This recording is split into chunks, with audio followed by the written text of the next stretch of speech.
Welcome back mga kamaster, at ito sinisid natin ulit itong birds dahil matagal na tayong hindi nakahuli dito. Baka ngayon meron nang magpapakita, at nung pagdungaw natin mga kamaster ay meron akong natanaw sa ilalim, kaya ito alanganin pa yung pwesto natin at ito ginapang pa natin to mga kamaster at nilapitan. Kaya nung pagbalagbag, kaya yun sa pool mga kamaster, at meron pa siyang kasama. Hindi ko na tiningnan kung gaano kalaki yung kasama, basta nakapokus tayo dito sa isa, baka makawala pa yun sa pool mga kamaster. Ayos, good size na. Bang, yun. At pinasok pa doon sa loob yung shop natin mga kamaster, kaya yun, nahirapan tayo sa paghila at hinayaan ko lang mga kamaster, baka makaalpas, kaya umahon tayo at binigyan ng line ang isda. At ito na mga kamaster, mga kaibigan, at grabe, sobrang bin talaga ng something natin, kaya yun, huli kabalbon.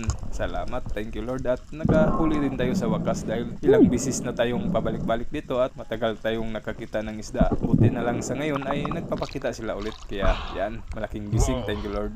At umabot din ito mga kamaster ng 4.4 kilos. Ayan.